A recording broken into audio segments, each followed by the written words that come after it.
Hello, everyone, and welcome back to Having Juice with OJ with your host, Oliver. Today, we are back with Juan Gonzalez to talk some shop about what happened in that Super Bowl. Man. And also to talk about that trade deadline, because that NBA trade deadline was absolutely insane. Yeah, lots of moves.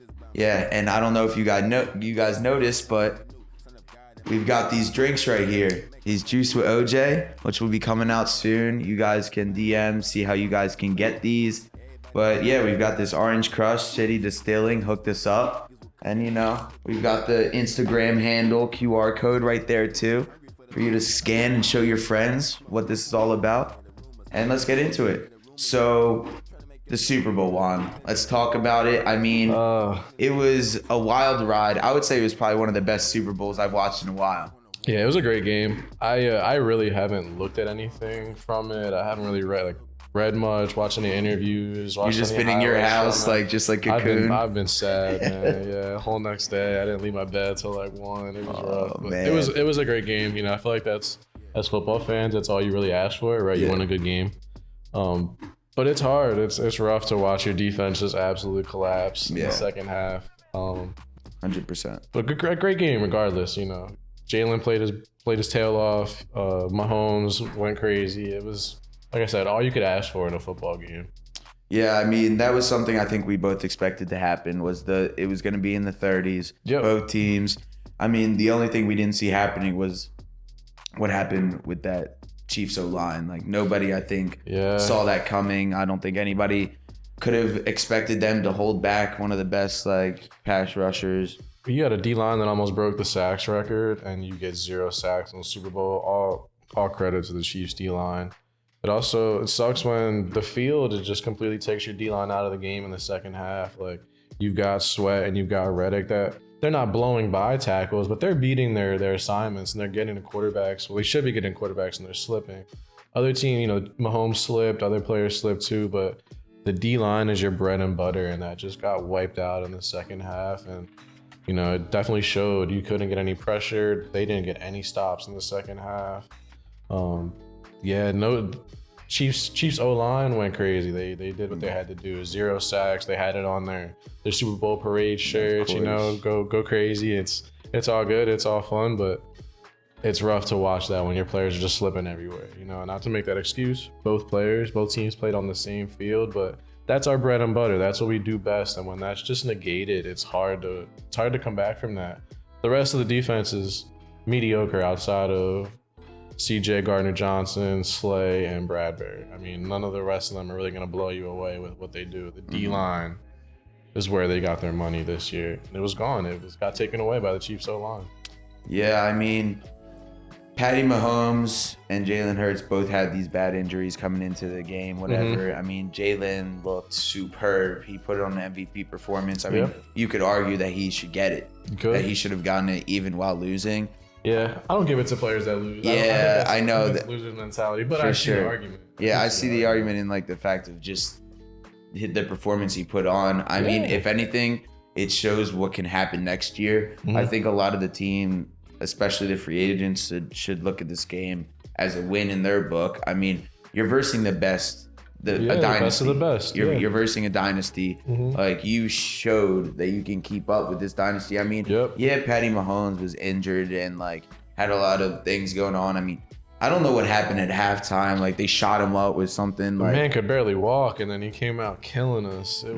It actually made no sense. And what really got me was, first of all, before halftime, he's limping. He's limping. I'm like, and I said it the whole game. I'm not gonna lie. I was sitting there. I was at Live Casino watching it, and I was like, if they just get that ankle, if you're the defensive coordinator, you should be do whatever it takes, kind of leave it where. That's what it's a barbaric sport. I said this when I was on here last time. If someone has an injury, you're going to attack. And that's just the name of the game. They only slipped it once, I think. And he gets up limping after. Yeah, and everyone was cheering. I'm telling you, I was standing up. I'm like, bring Henny in, bring him in. I don't know what happened at halftime. I don't know what they gave him. I don't know if he just turned into might have smoked up a little bit. Maybe something. I don't know if he turned into a Dragon Ball Z character, but he just lit us up. Like there's without even throwing a lot of yards, which is the crazy. So that was what I was looking at. Is like we played so far off. Mm-hmm. We were so scared of giving up a big play, and that's not really what the Chiefs have done much of this year. They don't have a big play threat really. Yeah. And to see them just get like Kelsey, whatever. Kelsey caught all 6 of his targets. How do you let the man catch all 6 of his targets? Like they were playing soft. They were so playing soft, man. And you could tell it was just not a good game plan. Not getting after the quarterback, but it was rough. It was a rough game to watch. It was just one of those like you didn't even when you're up 10, you don't have a good feeling about it. You don't because you know who you're playing. Takes two good things to happen their way. Yeah, and Gannon's track record against good quarterbacks is horrible. It's not good. He doesn't know how to he plays zone against good quarterbacks, and it's like their bread and butter is picking us apart. Like you play man, you're basically especially with Andy Reid as a coach. Like he's gonna be able to fill those holes. I mean, Travis Kelce even talked about it after the game. He was like, "Yeah, well." Everyone's like, why are you always open? Everyone always asks why I'm open. Well, it's because Andy Reid draws up these plays that when you're versing his own defense, you're going to be able to cut it apart and you're going to move certain people certain ways so then your main guy's open. They give Kelsey probably 3 routes to run off of like one initial route. And he reads the coverage. He can go left. He can go right. He can curl back. It's all schematic, right? It's they give him the reads and he makes the reads. But against zone defenses, he knows how to make the reads. And when he's getting the right reads, you can't stop it, which is why I don't understand why you continue to go zone coverage. I don't get that at all. That makes no sense to me. I mean, that's something that hurt the Vikings was like zone coverage. We couldn't play man-to-man because Patrick Peterson was too old in the red zone to be able to keep up with any receiver. Right. And those are things that will pick you apart as a defense that's why you're allowing people to score so many points. I mean, you guys had 35 points in the Super Bowl. You think that should be enough, especially with your defense that you have. So that's what's confusing to me is like how this like game plan just kind of got tossed to the side. I don't know. It looked weird in the fact that like Kenneth Gainwell was getting like so much attraction. I don't know why like this became a thing. Like they wanted to add a secret weapon, but your secret weapon is not going to be Gainwell. I think that's a good point. Is that they kind of wanted to have someone that you didn't have much tape on. But I just like don't see him. He's not going to win you anything. I like Gainwell. I think Gainwell. I mean, I've told you how I feel about Miles Sanders. Yeah. I personally don't want to bring Miles Sanders back for $12 million a year, whatever it's going to cost. That's not. I don't think that's a good idea. Just draft one. Draft one, or if you're gonna just use Gainwell and sign another veteran, that's fine. I like Gainwell. Yeah. But I agree that you're getting Miles Sanders 7 touches. What do you have here? 7 for 16. Like you got to get him more involved. Like even if it's just like throwing him in there to make it seem like he's getting involved. Like it's not even about fully using him. Yeah, you got Gainwell very involved. Boston Scott was getting touches. To be honest, we can't really complain about the offense. He put up 35. Yeah, I mean, definitely. He put up 35, but also, oh my goodness, Quez Watkins with a massive drop down to like the 6-yard line. Oh my God. Like I've said this, like we need a different wide receiver 3. He's not gonna cut it, man. It's just he's just Forrest Gump. He just runs. He just runs, man. He just runs. He makes a couple flash plays here and there. He'll run deep and catch a ball here and there. And you're like, oh my God, he's actually pretty good. Right. Oh, nice little 3. And let me also say this: he's a solid wide receiver 3. Yeah. But he's made too many mistakes this year for me to validate him coming back and being like my wide receiver. He reminds me of like a Nelson Aguilar, like of your team. Yeah. People who like they might be okay receivers, but the difference is like you need those like for sure. You need those for sure hands. Exactly. You need to make sure that like that wide receiver 3 can actually get it done if you pass it to them. Like be ready at all times. Yes, agreed. Like, you just said it perfectly, right? Like be ready at all times. Quez has made plenty of plays this year, like at least 4 that I can count, where we called his number and he gets the ball ripped from him. He fumbles, he drops it. Like you can't have that. Like we need you to be reliable. Like give me a DJ Chark, give me a Nelson Aguilar. He's a free agent. Yeah. Like, give me someone that's more reliable in that 3 spot to work with Smitty and AJ, right?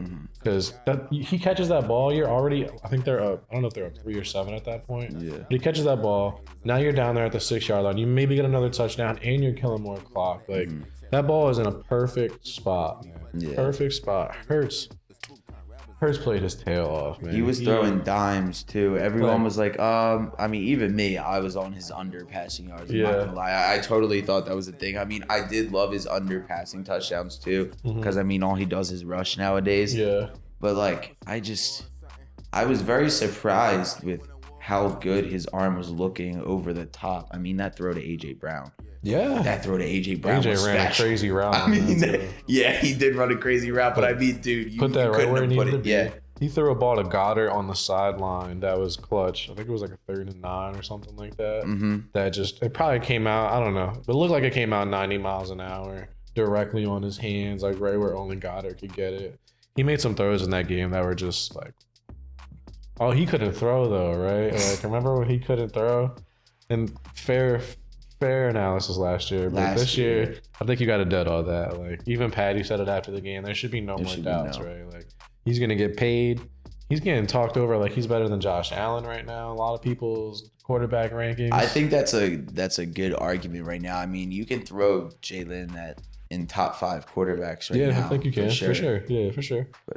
But I feel like that list changes a lot, right? Like, it's always that list always revolves, but I think this game was rough, but it's also a learning experience. But I also am not one of these fans that's like, we'll be back next year. Like, you have no idea what's going to happen next year, dude. Like, it is so hard to get back to just say the playoffs, right? You're going to play number one. You're going to play a division winner schedule, right? So you're playing. I think you got to play all the division winners. You got to play all of the best division of football last year. That 3 playoff teams, right? That are probably just going to get better. It's not just going to be like snapping the fingers back to the Super Bowl. Do I think we get to one again in the next 5 years? I do. You know, Jalen is good. Howie is building elite rosters. But to just like assume, oh, we'll be back next year because they just played that way. You can't do that. I mean, the city of Philadelphia, I've never felt it be more eerie before. Like, as soon as it happened, like, no one really had anything to say. Everyone was either just mad doing stupid stuff, like in the middle of the street, just like screaming. Yeah. Like, oh, we're out here anyway, might as well. No, like, terrible. I mean, even me, like, I was like ready to go home. I was like, this is it. I mean, this was so sad. I wanted to be on Broad Street, 100%. Everybody wanted to be. I was in South Philly. It's exactly where you want to be for the Super Bowl, except not when that happens. I mean, it was crazy. And you also just look at the wide receiver play and the tight end play. I mean, the tight end play was unmatched. I really did like that. Like, Goddard going 6 for 60, I think was really good. His over was a great play. Yeah. He's somebody that a lot of people I don't think a lot of people threw their money on that, but I think that was a great play. Goddard is starting to really look like a solid tight end option. Yeah. 100% for next year. If he's not 4, then he's 5. Yeah. I mean, and the thing is, there's not even a lot of good tight ends. No, and even people, like, you could argue that, like, who would you rather have right now on a team like the Eagles? Would you rather have a Dallas Goedert or Mark Andrews? I mean, that's a hard one to decide because Mark Andrews is in a run-first offense too. Like, they do a lot of the same type of schematics, it feels like, as the Eagles. Yeah. So I would say, like, I don't know. That's a really hard one, only because I could see Goddard like continuously getting better, even like just like the age thing. Like, Mark Andrews hasn't really proven himself a lot in this last 2 years, I would say. Yeah. So I would go Goddard at the end of the day, but that is a hard one only because those two offenses do run the same type of things. I think just because I like after catch ability. I think Goddard is just insane after the catch. He just throws people off of him. He's like a George Kittle. He just doesn't go down. Yeah. So I'm probably taking Goddard over Andrews. But like, I think that's just like, that's where he is, right? Like, I think you can argue. He sits around there. Yeah, you can argue 3-4 Andrews, Goddard. I think you could do that. But yeah, the receiver play, I mean, AJ, was 6 for 96? Yeah, with a touchdown. Yeah, Smitty 7 for 100. I mean, Smitty, man. I was huge on him in the playoffs. I don't know what happened because during the year, honestly, I wasn't a fan. Like I was like, where is he? And then also, I mean, where was AJ Brown's receptions this season too? Yeah. Like those were two things I was like, what's going on with this offense? But then seeing in the playoffs how well those two played off each other, and like whenever AJ might have been getting like kind of locked up, Smitty wasn't, and he was getting open. He was finding those empty holes where he could sit and catch the ball and run, because he's very good after the catch. Like he just makes people miss. And I remember him telling AJ Brown that he was like, "Dude, run with the ball once you get it. Come on, stop going down so easily." Yeah, I think AJ got scared because he fumbled twice in like back weeks. And I think I don't know if they were telling him to go down. I know the city was telling him to go down. Yeah, the city was tired of him. Of course, but. No, that's what he did in Tennessee, right? He got after it after the catch. That's why his slants are so dangerous. Yeah. Because at first, I don't know his exact measurables, but he looks like he's 6'9", 300 pounds. He does. So you can't like. He's hard to bring down. He's fast. He's quick. Like get after that. Don't just go down. Run with the ball. It's okay. You fumbled whatever. A couple You times. make a mistake. You make a mistake. We can get over that, right? But in the long haul, I'd rather you running with the ball than just dropping. I'd much rather that. Smitty just gets open, man. He just gets open. He makes insane catches. That one catch he had where it wasn't a catch. That's one of the questions I had for you. Do you think he caught that? I do not think he caught that. I mean, I even was watching New Heights with the Kelseys. And first of all, I didn't even know their name was Kels, technically. And then the dad just like said, whatever, people called him Kelsey at work. I think that's like the funniest little thing. But yeah, so the Kelseys podcast, and they were just like talking about that specific play before their game kind of.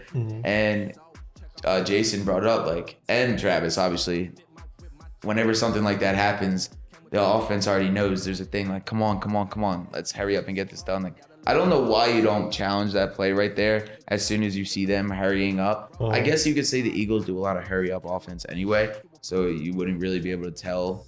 But the way he fell just like felt awkward to me. Like I would have thrown that challenge flag in 2 seconds. You talking about the 49ers or the Chiefs one? 49ers. So there was one in the Chiefs game that got overturned. Smitty makes a catch on the sideline. Oh. And he basically, what they said was he didn't like complete the catch.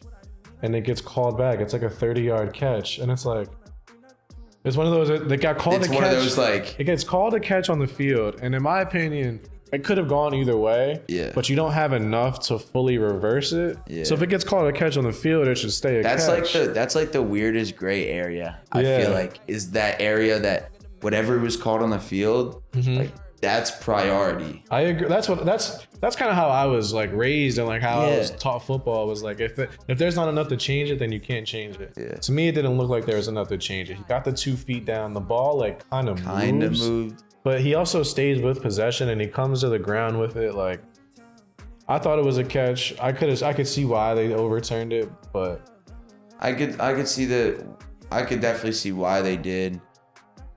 But I mean, like if you already called it that, it's such a big play in a big game. It's like that's the biggest part of it all. I think is the fact that a lot of moments got taken away based on like things that are out of the player's control, I guess. Yeah. Which is something which we were about to get onto, which is that hold, that little grab he had on his hip.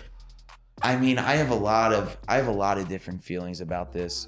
The end of the day, my one thing I will say is that you should never leave it up to the refs call for you to lose a game. I mean, 100%, you've played football, like, you know, and baseball, all of it, like any type of ref call, you usually, you'll get mad at them for what they say or what they do, but at the end of the day, they have a job to do. Yeah. And yes, it sucks to make it like that's the make or break play for the whole entire Super Bowl, and like that's so anticlimactic.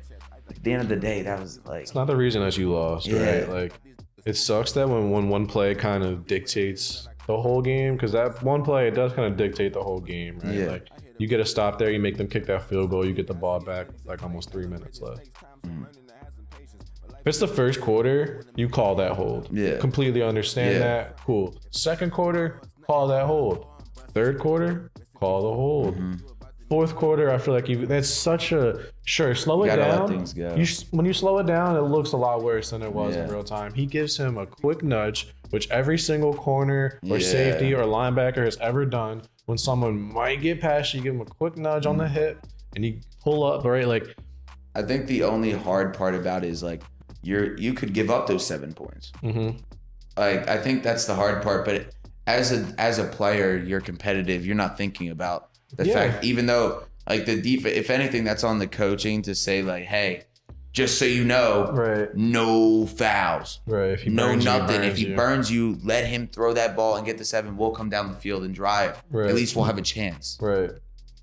Yeah, can't be too mad at Bradbury. You can't be. He made a solid play. Also, one thing that nobody wants to talk about, I don't care how bad he was held, that ball was not catchable at all.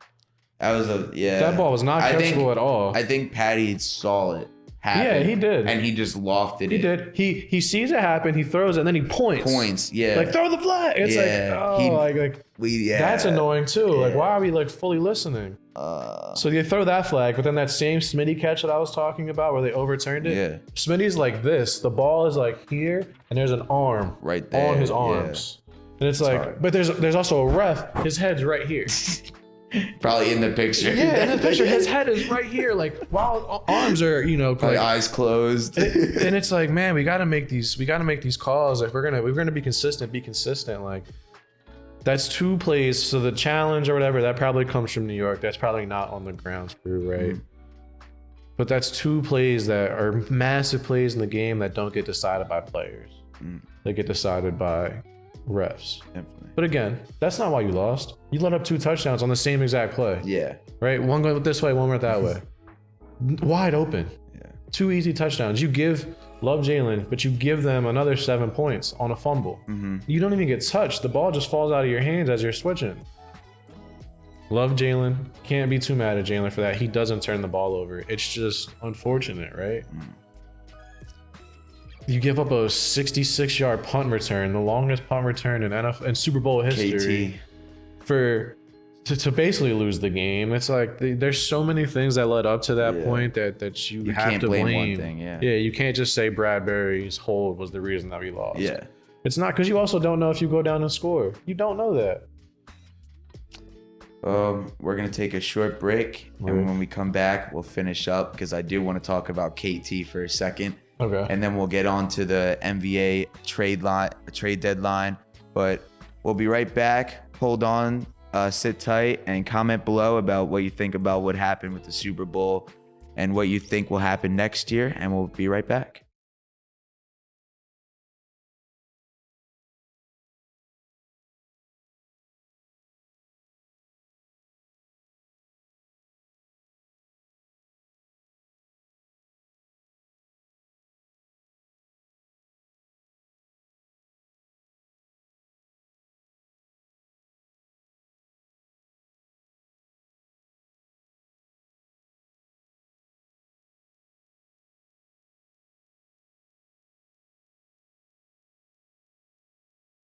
Welcome back. We're here with Juan, and we're going to continue some Super Bowl talk, especially because I wanted to harp on Tony. Right. That dude had an actual, a phenomenal game for himself. I mean, he proved himself out of the Giants. I think he wanted to get out of the Giants situation. Yeah. I didn't think he liked it. And, I mean, he came to a team where his speed looks like Tyreek Hill. Well, he had 1 catch. It was a touchdown. Yeah, I know. But I'm saying his impact on the game. I mean, the punt return was massive, right? It basically the punt return, did you see the picture of it? What? There was a picture out there, and it was like, he got out of this. Yeah, there's 8 dudes. Oh, he makes 1 move to the left, and 8 guys fly to the left. The sideline is right there. There's where is he going? Where's he going? What got me was looking at it, and they're all kind of pushed, they're like, oh, he's only gonna go run out of bounds. Yeah, that's the only thing he can do. Yeah. Now I think it's because people underestimated his ability to move. I can see that. Yeah. Speed. I mean, it's also his injuries. He's had a lot of injuries. You don't think he could do that anymore. He's one of the. Oh, go ahead. I do really think that he brings a different element to that team. I think next year he could potentially bring a different element to this team, especially just because he got thrown into this offense. Right. That's kind of why he wasn't getting as many touches, I think. I mean, you looked at that wide receiving core, they didn't have a lot of yards. No. None of them had a lot of yards. Juju, 53 yards. Everybody else, like 18 and 20 yards. Right. I mean, if you add him into the equation, he brings in a lot of that extra speed that they need. So, I mean, I think that was a good game, good show-out game for him. It definitely was a good game for him. I'm definitely a little salty. You said he put on a career performance with 1 catch, so I gotta... Nah, not career. I just think to help his career. Help his career, for sure. But with the 1 catch, I just, I gotta point that out. I'll be like, hey, it was a touchdown, though. So it was a touchdown. I'm just a salty Eagles fan at the end of the day. However, I agree with you. He's gonna do a lot for them next year. He has a skill set to just work underneath and get. I mean, he did it with the Giants his rookie year. He was getting like 15, 16 targets, 13 catches, but like 80 yards, right? Because he's just catching these little dink and dime passes. He can get past people. Yeah, he gets open. He makes little quick moves. I think another year in that offense with, like said, Reed working with him, figuring out what he does best, how to get him open. Does he work well in that Tyreek role? Does he need a different role? Sky Moore too. I really liked Sky Moore out of college. Yeah, I actually drafted him in a couple fantasy leagues. I wanted to. I just thinking that he might like do something, but he didn't do so much in the regular season.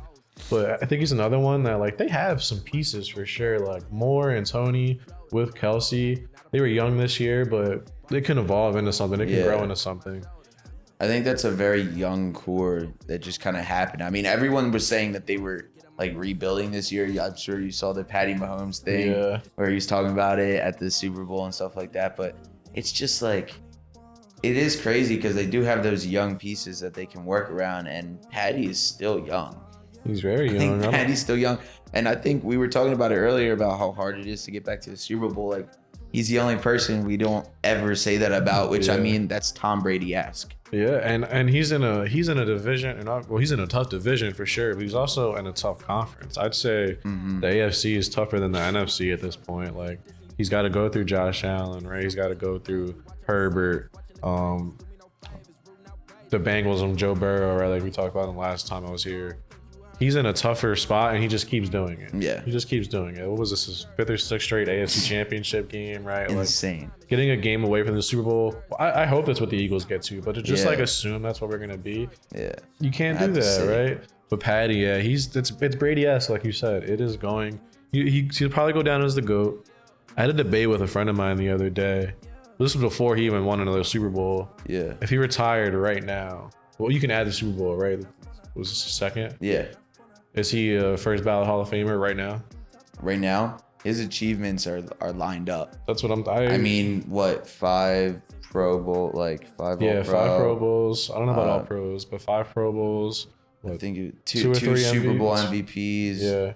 2 regular MVPs. 2 or 3 regular MVPs. Yeah, like 2 Super Bowl wins. In 6 seasons. Yeah, I think you can chalk it up. Yeah. I think you can chalk it up at the age of 27. Yeah, give him the jacket. I think so too. But that's just like, right, it just goes to show you that his greatness is here, right? He's not going anywhere. He can be hurt. He could have no receivers. He's going to go out there and he's going to ball. Dog. And Andy Reid is going to put him in great positions to do so. And his team's going to play hard. That's what I think it really was. That O-line played really hard for him. They just like I said about Tom Brady, how his O-line that he's always had his entire career throughout his Super Bowls too. Like, it's not like they were the best O-line in the league ever. Yeah. I mean, the thing he did have was that he says, hey, you protect me, I'm going to get you a Super Bowl. Yeah. And I think that's something that everyone plays off of, that energy, like, oh wow, we can win if we have him, so let's protect him. No, you just made a great point. We can win if we have him, and there's a couple people that I feel like you can say that about. Like, you can say that about Patty. You can say that about Joe Burrow. Crazy as it sounds, you might be able to say that about Jalen Hurts right now. Like, when the Eagles didn't have him this year, they looked like a completely different team, right? Like, for the Eagles, at least, right? If you have Jalen, you can win any game in my opinion. That's just how I feel about it. But you can put the game in his hands, like that ball. Yes. You want him to have most of the possession with that ball. which is something that you need in a QB right now. That 2-point conversion, I didn't want anything other than Jalen with the ball. I didn't want them handing that ball off. Either throw that into a slant or an out or run that in yourself. Don't put this ball in anybody else's hands, man. Don't do it. I have one question for you about the Super Bowl. Yes. If Patty doesn't win MVP, who do you think would have? If he didn't win? Yeah. That's interesting question. I would in my head, especially because I've said this before, was that they needed to have a strong run game. I think honestly, you'd probably have to go Kelsey. You think so? I would go Nick Bolton. Yeah? That's who I would go. That's the guy who had the fumble recovery. The fumble recovery. He's 9 tackles, forced fumble recovery, and a touchdown. And he forced that Miles fumble, which I thought was a fumble, personally. You thought that was a fumble? I thought that was a fumble. That's a good point. I think that fumble and that tutty was just weird. It just looked weird. It was, but on the stat sheet, had the touchdown, 9 tackles. It is. He was everywhere though, right? Not even just the stat sheet. He was everywhere. Everywhere you looked, 32 was on somewhere. He's making stops in the middle of the field. He's not letting Hurts bounce outside. Like, he was everywhere. That's who I would have won. I watched that game coming away like 32 is a dog. That man can play. That's a good analysis.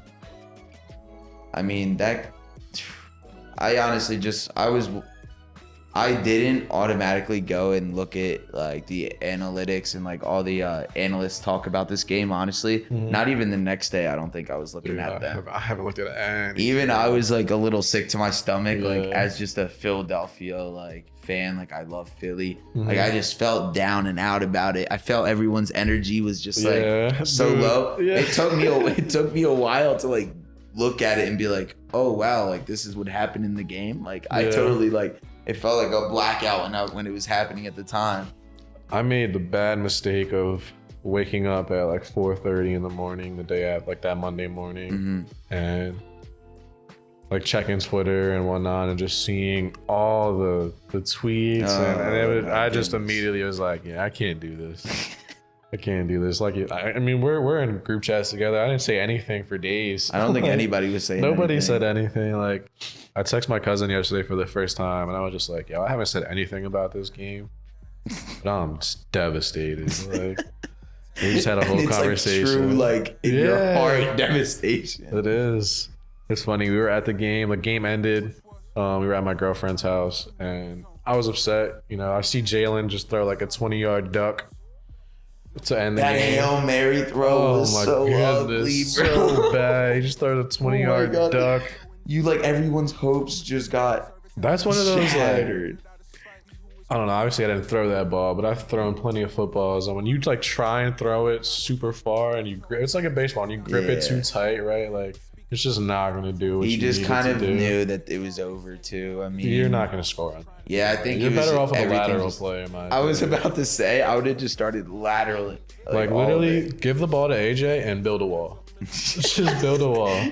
Just like the Chiefs do that like Pokemon set thing. Yeah. Like where they're just spinning around in a circle. Run some trick play, man. Do that. Cause I can't like, but I was like, we lost, right? And I was clearly upset. And my puppy that I have just was trying to like console me.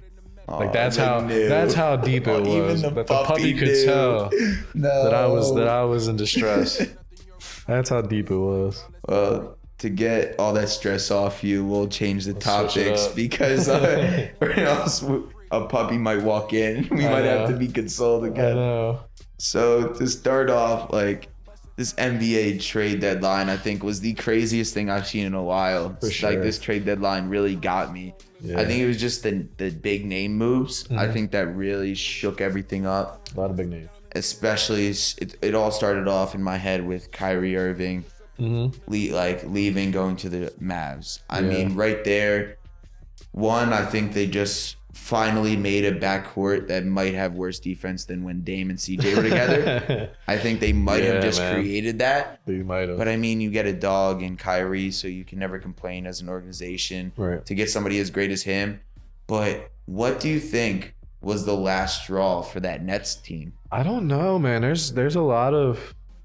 Personally, I don't think that any of the players liked how they handled the Kyrie thing, right? Like the anti-Semitism thing. I don't want to get too deep into that, but basically it's just he shared his opinion on it, right? You might not agree with it, but to suspend him for it is really strange, especially when you're going to go in, and again, I'll get too deep into this, but the NBA is going to honor Karl Malone this weekend or like have him be a dunk contest judge. Yeah. But you're kind of shunning Kyrie Irving, right? I don't think that players really like how that was handled. Yeah. It's also KD asked out in the summer, and people just kind of like acted like everything was going to be gravy. They were just going to kind of come back together, and it would be all fine. They haven't even been together once, really. No, like, I have not seen any camaraderie in them. You fire your coach halfway through the season. You're supposed to hire what's his name? Who was the Celtics coach? Udoka. Ime Udoka. Supposed to hire Ime Udoka. That falls through. You stick with like this interim guy who's doing well, right? Yeah. But I just think that it was one of those, like, I don't think there's a direction. I don't think anybody quite knows where that team is going. So if you're a Kyrie and a KD, it's like, yeah, get me out. Like, I want to go compete and play somewhere that knows what they're doing. Mm-hmm.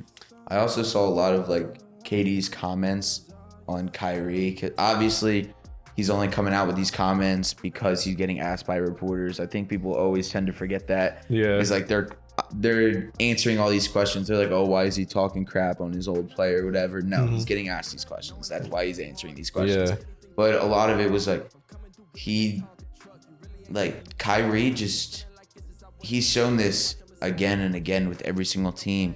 He's unable to create a bond with anyone. I honestly, truly think it's because he thinks he's superior. I was just going to say, I think that Kyrie is one of those people that is amazing at what they do. They are just very selfish, and they look at it as I do what's best for me, and they don't see it as selfish, when in reality, like, everyone around you looks at it as selfish. Yeah, you should do things for yourself. I mean, that's 100%. That's an everyday lifestyle thing. All of you guys should be doing everything for yourself. Right, but it's a cop-out when you do it. But to use it as an excuse is like, oh, well, I'm trying to make sure that everything lines up to how it should be for me. Right. When you're playing a team sport, that to get a championship requires a team. Right. And you can't, even though you have talent, that doesn't automatically mean you're making it. It showed last year when they were the favorites going into the playoff berth. Right. And then all of a sudden they get swept. Yeah. And everyone's like, why? And you're like, well, you guys didn't play together. Right? They don't know. They have no chemistry. And I don't think Steve Nash is a great coach either. Yeah, I mean, but before they even hired him, Kyrie and KD were like, "We don't need a coach." Yeah, they were basically just like, "We'll do this. We'll be all right." That's just like, again, that's not a team. I think one of the best examples I can give about Kyrie, right? You miss a game for personal reasons. But that personal reason is you threw a party for your sister. I was about to say. Yeah. And then when they ask you about it, it's, well, I'm gonna enjoy my time with my family. And it's like, that's okay. That's a cop out, bro. Everyone wants to enjoy time with their family. Yeah, and as much as I hate to because athletes are 100% humans. Yeah, they should be 100%. Treated like humans. But at the same time, you knew what you signed up for when you became a professional athlete. You knew you were going to miss out on family time. You're going to miss out on some holidays. It's what comes with the money. It's right, but it sucks. But right, you're getting paid a lot of money to do this. Yeah. And right, you knew what you were signing up for. It's not like this is new to you. It's a business and an entertainment. And something I think Adam Silver is also harping on a lot right now, because Adam Silver has to deal a lot with load management and that crisis between them and like players. But I think that Adam Silver is like brought up a really good point, and a lot of other athletes have. I mean, who've talked about it, LeBron, all them, about fans, entertainment, like all that is a part of you being this huge, like, it's not about yourself. And you have people who are paying to come to these games, even season ticket holders, people who bought these for their kids months and months ago, knowing that you were going to be at that stadium, but now you're not because you're at your sister's party that you threw. Exactly. And like those things just add, like, the platform you have, and you have to show it. Like, that's something that he needs to be held accountable for. Agreed, man. Agreed. Richard Jefferson told a story where basically he said that his dad bought him a ticket to, I think it was a Suns game. I'm not sure, but bought him a ticket to a game, but could only afford one ticket. Mm-hmm. So he straight up dropped like a 13-year-old Richard Jefferson outside of the arena. He went in, watched the game by himself, came back out and got into the car. But like that stuck in Richard's mind that like my dad could only afford one ticket. Wow. So he sent me into the arena, came back and picked me up after, but couldn't come in with me. Mm-hmm. So when he was in the NBA, he was like, I'm going to play whenever I can because who knows who's here to see me or whatever, right? Mm-hmm. Like, so I agree, right? It's a selfish way of looking at it. And I think that's why Kyrie just kind of fizzles out everywhere he goes. I mean, you saw it in Boston. Yeah, Boston was an ugly time. Never come back, Kyrie. On to the next. His other player he played with, KD. Yeah. That's now on the Suns, where I think the odds just absolutely jumped. Their odds went crazy. Yeah. It totally changed everything. Yeah. Like, what do we feel with KD being there? I mean, they're star-studded up now. They are. That's not changing. So that's a team that just got a lot of scoring. They got KD. I mean, TJ Warren's not a great scorer, but he can still score the basketball. I like him. Terrence Ross can score the basketball, right? Like, have something here. Where is it?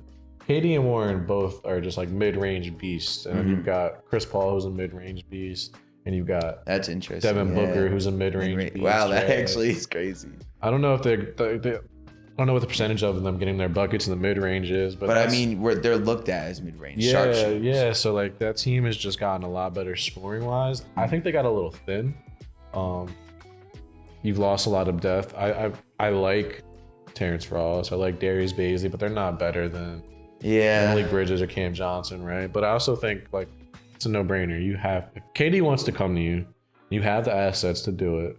You gotta do it, right? Even though you have like a connection with those people. I mean, I feel bad for Cam and Bridges. I did feel really bad, especially watching Bridges interview that he had about it. Mm-hmm. I mean, even he said, he's like, for a player like KD, can I really complain that I was in this trade? You can't unless it's for a player you don't think is worthy of why you getting traded. Right. But I am happy that both of them went together because they are like boys, and it's I'm happy at least they have each other. Yeah. But it really is sad, and also because Bridges has never missed a game before. Yeah. And now he just had to miss his first game. Yeah, he did.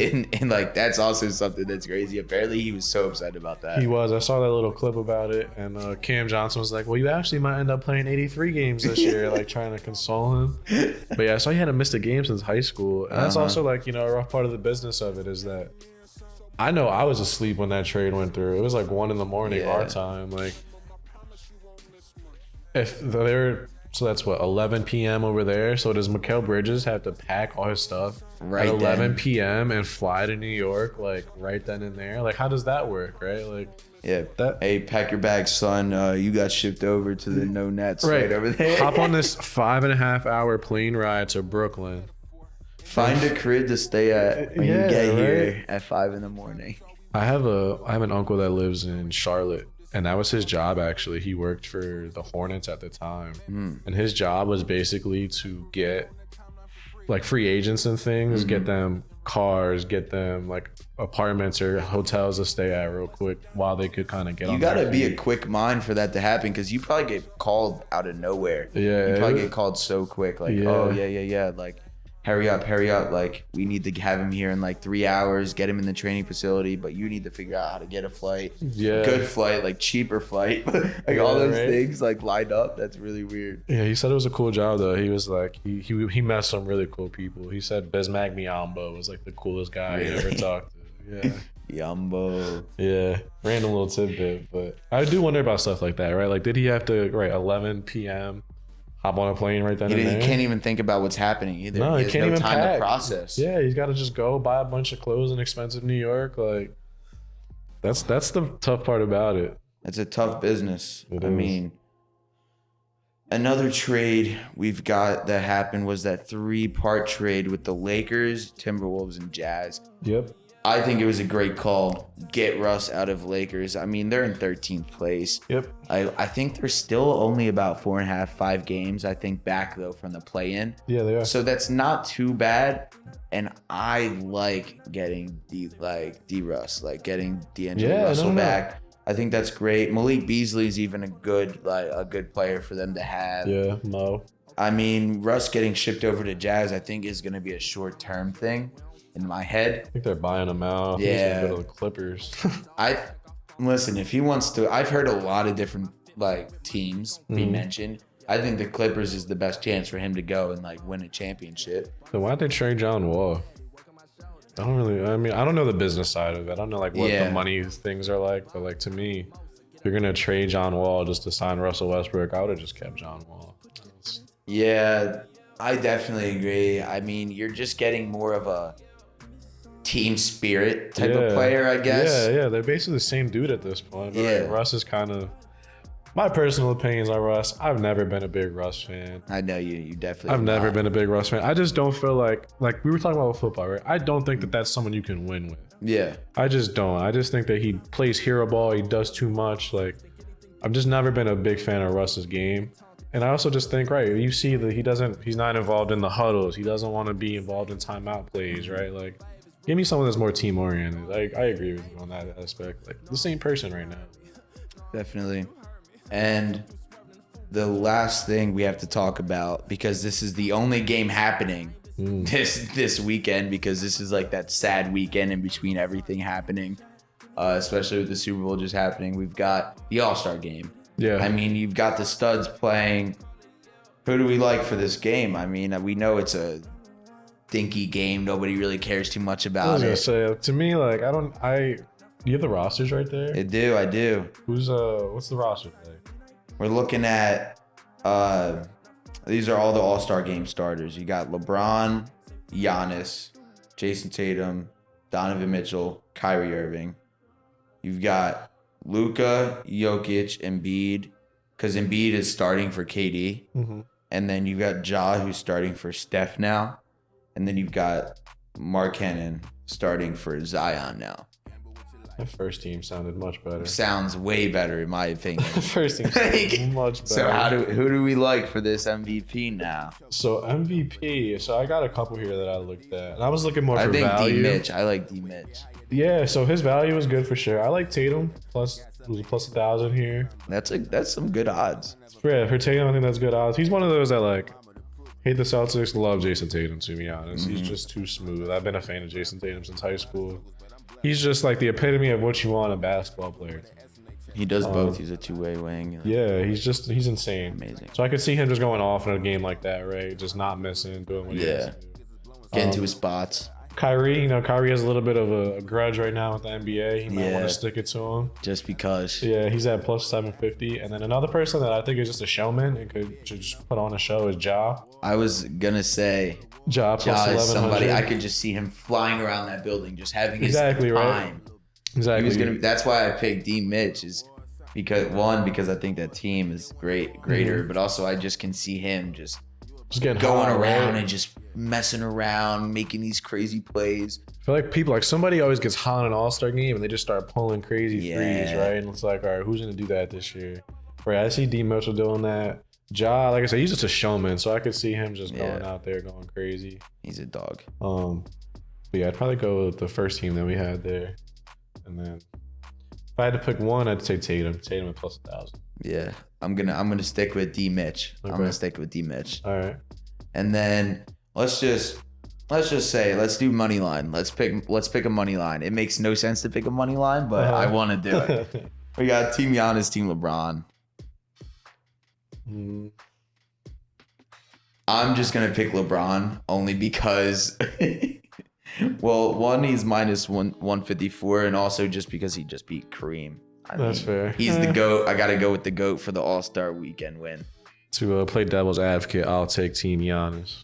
Yeah, and we're gonna have to come back to that for next show. Thank you guys so much for watching. Here with Juan, we had a great conversation. Yeah, man, great. Sad Super Bowl conversation. A little bit lighter note with the trades at the end. Please go down and let us know. Like the link. subscribe, comment below. Let us know how you feel about the game, All-Star game happening. And also let us know about how you feel about the trade deadlines, because that's what I really want to know about.